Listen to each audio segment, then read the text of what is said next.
हमरा आंख में आंसू आ गई कि जनता के कार्यकर्ता के मन में कितना हमारा प्रति भाव बा। और उ स्वागत ऐतिहासिक भइल।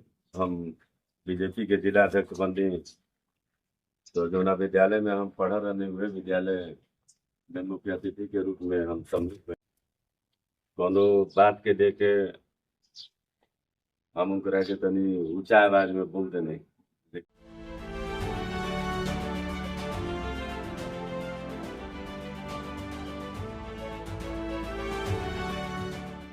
नमस्कार, स्वागत बा सबके केहू खास बा के खास एपिसोड में। आज हमने के साथे मानी एगो ऐसा व्यक्तित्व जेकर जीवन संघर्ष, समर्पण आ सेवा से भरल बा। उ कबहू मंच के नेता न रहे बल्कि मैदान के नेता रहे।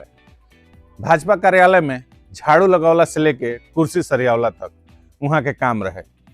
आज वहाँ के बीजेपी के जिला अध्यक्ष बनल बने। जे हम बात करतनी संजय मिश्रा जी के। आज बलिया के सपूत लाखों युवा लोग खातिर प्रेरणा के स्रोत बन चुकल बानी। ताज हमनी के केहू खास बा में बानी बलिया बीजेपी जिला अध्यक्ष संजय मिश्रा जी। तो स्वागत बा राव संजय मिश्रा जी, केहू खास बा। धन्यवाद। सही बताई राव, राजनीति में पहिला कदम कब और कैसे है? देखिए, हम आरएसएस द्वारा संचालित सरस्वती शिशु मंदिर में पढ़ाई कईने। तबे से मन में देशभक्ति के भावना, राष्ट्रीयता के भावना हमारा मन में रहे और बजरंग दल में 1997 से हम काम करल प्रारंभ कईने। ओकरा बाद से निरंतर संगठन के विभिन्न दायित्वन में काम करल अपन एगो प्रक्रिया बन गई। तो पार्टी कार्यालय में झाड़ू लगौला से लेके बलिया के बीजेपी के जिला अध्यक्ष पद के सफर तय कैला में कौन कौन कठिनाई आई और क्या एथी के सामना करे पड़ा? देखिए, कठिनाई तो बहुत आई। रोज के हमार दिनचर्या रहे कि 6 बजे सवेरे उठ के पार्टी कार्यालय गई, ताला खोलल, झाड़ू लगावल, कुर्सी ठीक ठाक करल, और बाद फिर वापस घर आके स्नान ध्यान करके फिर वापस कार्यालय। कई लोग मजाक भी उड़ावत कि अरे झाड़ू लगेला से कोनो फायदा बा ना, कर्मचारी भी लगा सकेला। लेकिन हम आरएसएस के स्वयंसेवक है, स्वयं के प्रेरणा से काम करे वाला स्वयंसेवक होला, तो हम अपने स्वयं के प्रेरणा से लगातार काम करत रहने। बताइए, इस सफर में परिवार के कितना हुआ सहयोग मिला? परिवार के सपोर्ट रहे और कभी कभी लगातार काम कैला के वजह से नाराजगी भी होके, लेकिन उसमें झेलल जाए। अच्छा, कब हिम्मत टूटल कि ना भाई अब रहे दे जाओ? अब कई बार ऐसा घटनाक्रम आवे कि मन काफी विचलित होके, लेकिन ओकरा बावजूद भी एगो मन में भावना रहे कि नहीं, संगठन खातिर, देश खातिर, समाज खातिर काम करे के बाद तो भावना लेके निरंतर आगे काम करत रहो। और प्रेरणा स्रोत माने केहू बा जेकरा से प्रेरणा हुआ? देखिए, महापुरुष में डॉक्टर श्यामा प्रसाद मुखर्जी, दीनदयाल जी हमारे प्रेरणा स्रोत रहे। इनके आदर्श पे हम काम करे नहीं। राजनीति में केकरा के आदर्श के रूप में देखे नहीं? हम राजनीति में आदर्श के रूप में अटल बिहारी वाजपेयी और देश के यशस्वी प्रधानमंत्री मोदी जी। सही बताइए, एगो नेता के अंदर रउआ अनुसार कौन कौन गुण होते हैं? नेता के अंदर तो गुण होके के चाहिए समाज सेवा के, शालीनता के, आ समाज के प्रति अपनत्व के भाव के। इस चीज के हम ज्यादा महत्व देने। रउआ अनुसार आज की तारीख में राजनीति में कितना ईमानदारी बा? देखिए, विकृति तो समाज के अंदर आयल बा, लेकिन ओकरा बावजूद भी राजनीतिक क्षेत्र में ईमानदारी बा। ईमानदारी के उदाहरण लेवे के बाद देश के प्रधानमंत्री जी, उत्तर प्रदेश के यशस्वी मुख्यमंत्री जी, तमाम ऐसा चेहरा बा, नाम बा कि जकरा ईमानदारी के कारण देश प्रदेश आज ईमानदारी से चलत है। से बताइए, बलिया के विकास के खातिर कोनो प्लानिंग पहले बनी थी? अभी तो संगठन के काम बा, संगठन पे काम करे के बाद। अच्छा, ये बताइए, संगठन के मजबूत बनावे के रउआ कंधा पे एगो बहुत बड़ जिम्मेदारी दिहल जाती है। ओकरा खातिर कोनो नया प्लानिंग जैसे पीछे वाला लोग रहे वो करे के लिए कि चलो कि मने अपन एगो नया प्लान वगैरह। हमार काम करे के तरीका एगो अलग बा। जी।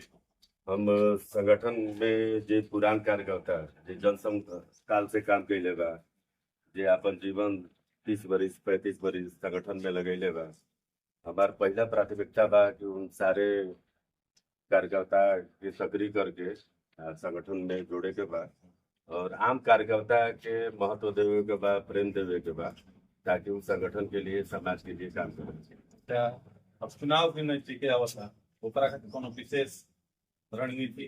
विशेष रणनीति बा जे कार्यकर्ता अभी तक उपेक्षित रहल, उन कार्यकर्ता के सक्रिय हमारे एक ही गो लक्ष्य बाटे थे बा कि आगामी 2027 में हम बलिया विधानसभा के अपना नेतृत्व में सात के सातों विधानसभा सीट भाजपा जीते, यह हमारी इच्छा बा। अच्छा, संजय मिश्रा जी के राजनीति से हट के भी कोनो अलग बाटे शौक? राजनीति से अलग हट के ये बा कि खाली समय में कार्यकर्तन के बीच में कुछ क्षण हंसी मजाक होला कि ताकि जो तनाव बाटे वो दूर होके। अच्छा, जब से अध्यक्ष पद संभाल ली अब तो एगो अलग दुनिया में रुआ आगे बनो, तो दिनचर्या में कितना बदलाव आ?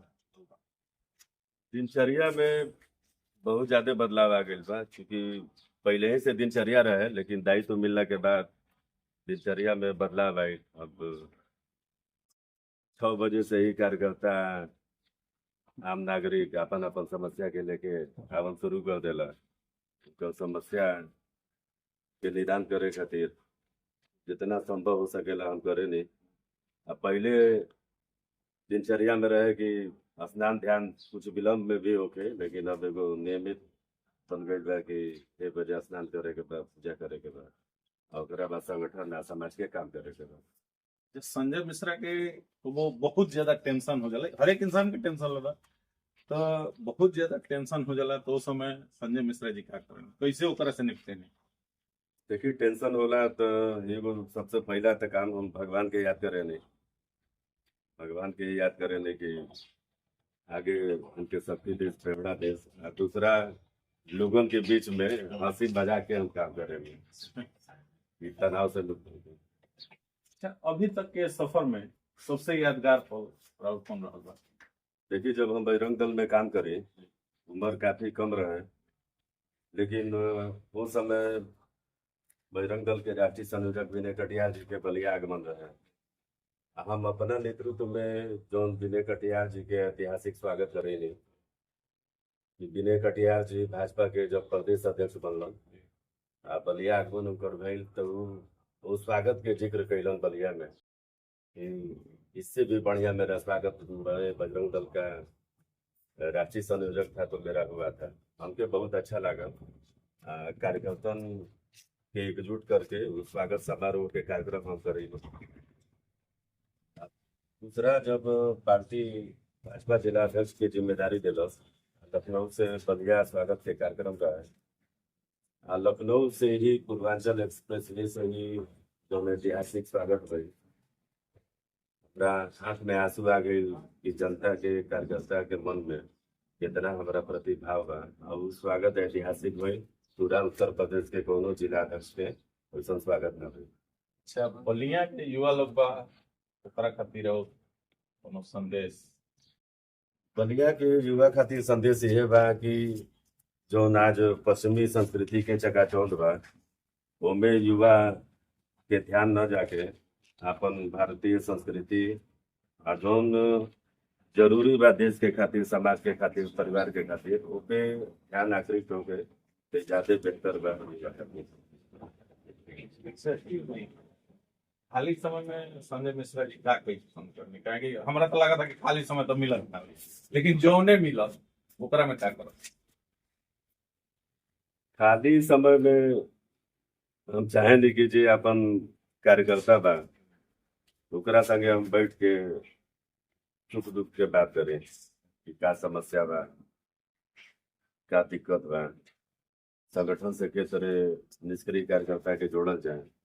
जे पुरान लोग बा उनकरा के यहाँ जाए के योजना एक दिनचर्या में खाली समय में हमारे योजना रहेला कि हम सब काम करें। अच्छा, और स्कूल चाहे कॉलेज के कोनो ऐसन वाक्य घटना होके जो अभी तक ले रुआ याद होके, खास याद होके कि हाँ भाई स्कूल या कॉलेज में ही अभी तक ले हमारा दिल में बसल हो? स्कूल कॉलेज के जैसे हम शुरू से ही कक्षा के मॉनिटर रहने, और सबसे बड़ा खुशी हमरा ये बात के लागेला कि वो समय के भी पढ़ावे वाला आचार्य बंधु हमरा के अंत ले पहचानलन। हमारा सौभाग्य बा कि हम जौना विद्यालय में पढ़नी, आज भी वो विद्यालय में निरंतर हम जानी कोनो ना कोनो कार्यक्रम के माध्यम से।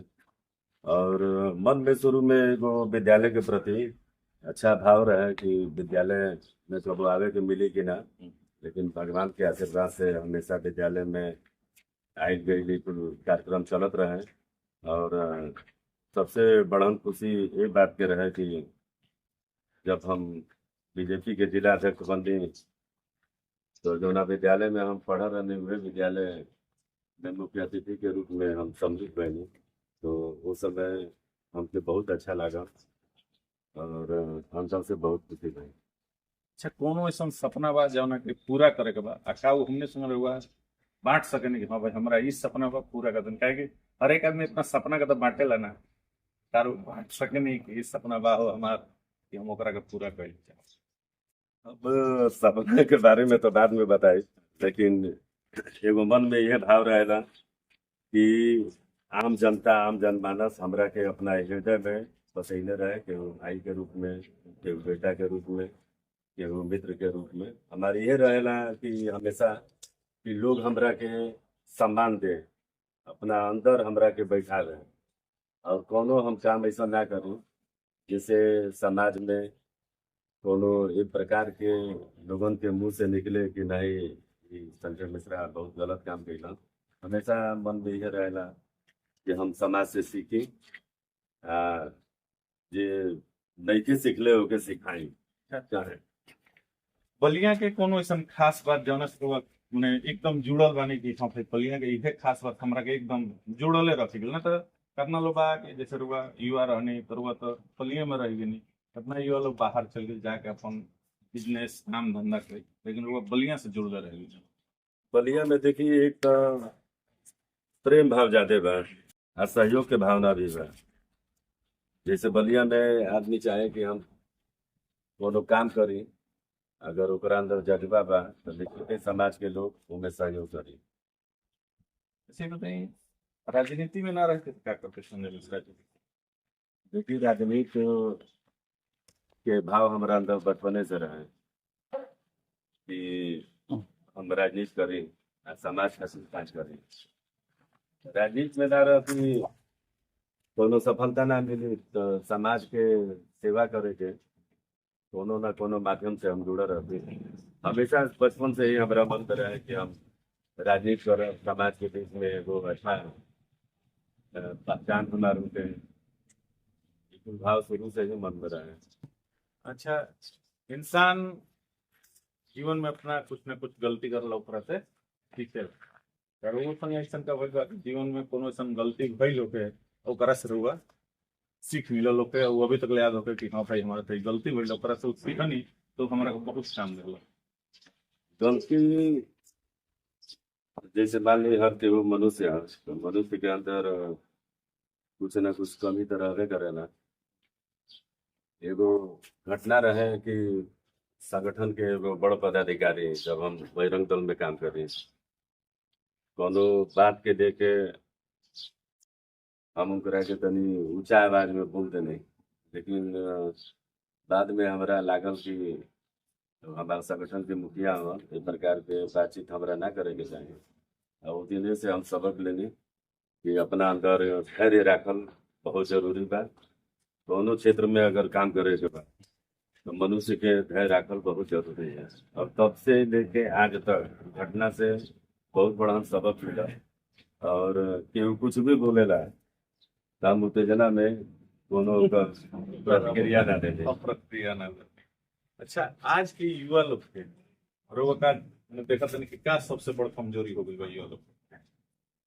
युवा में सबसे बड़ा कमजोरी तो नशाखोरी के ही बा, जो हमके लागेला समाज के बीच में हम रहे हम देखेंगे कि नशा के तरफ ज्यादा झुकाव, पश्चिमी संस्कृति के तरफ ज्यादा झुकाव बा।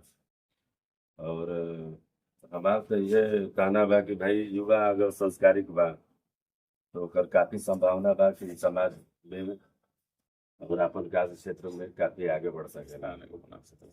अच्छा ये बताइए, संजय मिश्रा जी के अनुसार अपना जीवन में मैंने हर एक इंसान के जीवन में एगो जगह होला परिवार के, तो संजय मिश्रा के अनुसार वहाँ के जीवन में परिवार के का जगह बा?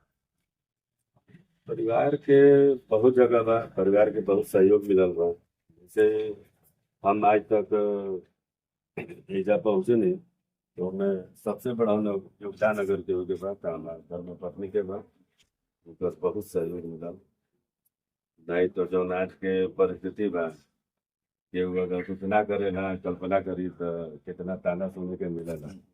लेकिन हम पूर्णकालिक कार्यकर्ता के नाते हमेशा शुरू से ही काम कैली, 92 से काम करल हम प्रारंभ कैली। 97 में हमारे शादी भई, लेकिन जौना प्रकार से सहयोग हमारे धर्मपत्नी के मिलल वाकई हमरा के बहुत मने उत्साहित कैल और काफी प्रेरणादायी रहे। और आज हम इजा बानी तो उनका बहुत बड़ा योगदान बा। आज के युवा लोग के संजय मिश्रा जी का सलाह दे, जो अगर कुछ सलाह दे तो कि अपना जीवन रउआ के देख के तो एगो लगा तो रउआ तो उदाहरण बन चुकल बने थे, वो कहाला जो फर्श से अर्श पर पहुंचल बनी, तो रउआ अपना जीवन से कुछ सलाह देहल चाहिए लोग कि भाई युवा ये अपनावस लो अपना जीवन में वो स्थान पर। सलाह तो ये बा कि अगर कोनो युवा मन में ही बैठा ले कि हमरा ये क्षेत्र में काम करे के बा, ईमानदारी से अगर ओकरा खातिर चले तो हमके पूरा विश्वास बा कि मंजिल जरूर मिली, लेकिन उनमें ईमानदारी होके के चाही। चलत चलत जो चैनल बा हमार के खास बा ओकर दर्शक गण खातिर संदेश हुआ देहल चाहब। अब दर्शक गण के ये संदेश बा, एक तो आपके बहुत बहुत धन्यवाद बा कि आपन जोन माटी बा, आपन जोन भाषा बा, आप भोजपुरी में इंटरव्यू लेता नहीं, बहुत खुशी के बात बा। पहला बार हम भोजपुरी में इंटरव्यू भी देता नहीं, बहुत घबराई रहनी है कि भाई ना हमेशा आपके हिंदी में बोलेला, लेकिन बहुत अच्छा लागल कि अपन संस्कृति अपन माटी के चैनल बा। हमारा ढेर सारी शुभकामना बा कि आपके चैनल हमेशा आगे बढ़े।